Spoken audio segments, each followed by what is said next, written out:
जी, rhyme Asif साहब पूछ रहे हैं जी, फ्रांस विज़िट वीज़ा लगे हैं, सेटलमेंट हो सकती है जर्मनी में। तो राइम आसिफ साहब, सेटलमेंट जर्मनी में आपकी किसी भी सूरत नहीं हो सकती।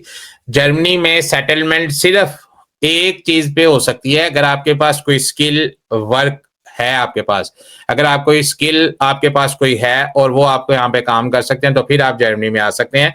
विजिट वीजे के ऊपर आप जर्मनी में सेटल नहीं हो सकते। मास वाई आप रिस्क ले सकते हैं असाइलम करने का, जो हम रिकमेंड नहीं करते, क्योंकि आजकल असाइलम जो है वो बड़ी जल्दी से जो है वो उड़ा के खत्म कर देते हैं और बाद में आपका नाम जो है वो शेंजन इंफॉर्मेशन सिस्टम में गंदा हो जाता है कि आप असाइलम सीकर और आपको जो है वो दोबारा कोई भी मुल्क जो है वो फिर पेपर नहीं देता। सिर्फ ये रिस्क है। अगर आपने ये रिस्क लेना है तो आप जर्मनी में ले सकते हैं, अदरवाइज पेपर जो है सेटलमेंट जो है वो विजिट वीजे के ऊपर यहाँ पुर्तगाल में हो सकती है, तो यहाँ स्पेन में हो सकती है। उसके बाद एक दफा आप वहां पे रेजिडेंट एंड वर्किंग परमिशन जो है वहां की ले लें, और उसके बाद जब आपके पास इन दो मुल्कों में से एक ही रेजिडेंट एंड वर्किंग परमिशन आ जाएगी, उसके बाद बड़े तरीकेकार हैं जर्मनी में आने के। लेकिन इनिशियल जो स्टेप है, जो पहला रेजिडेंट परमिट है, वो आप ये दो मुल्क आपको दे सकते हैं, पुर्तगाल या स्पेन। उसके बाद आप बच्चा एक नया पैदा कर लें, बच्चे की बेस पे यहाँ पे आ जाते हैं। अगर वो बच्चा पुर्तगीज नेशनल या स्पेनिश नेशनल होता है, उसकी बेस पे यहाँ पे आ सकते हैं।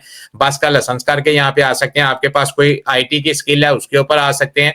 आपके पास जो है वो कोई डिप्लोमा आपने किया हुआ कोई अच्छा सा, उसकी बेस के ऊपर आप यहाँ पे आ सकते हैं। उसके बाद जो है वो बड़ी ऑप्शन जो है वो स्टार्ट हो जाती है। लेकिन इनिशियल आप ये समझें कि आप Pakistan, India, Bangladesh, Dubai, Bahrain, अरब कंट्री किसी जगह से भी आप विजिट वीजा लेके आ रहे हैं और आप ये देख रहे हैं कि आप जाते ही जो है वो जर्मनी में इस विजिट वीजे को जो है वो कन्वर्ट करवा लेंगे, नहीं होगा। अगर कोई एजेंट भी आपको ये कहता है कि भी मैं आपको ये करवा दूंगा, वो करवा दूंगा, वो आपसे गलत बयानी कर रहा है। ट्राई करनी है, यहाँ पे जब आएंगे ट्राई करके देख लीजिएगा, लेकिन उसके बाद आप ट्राई करने के बाद आपके पास कोई और रास्ता नहीं।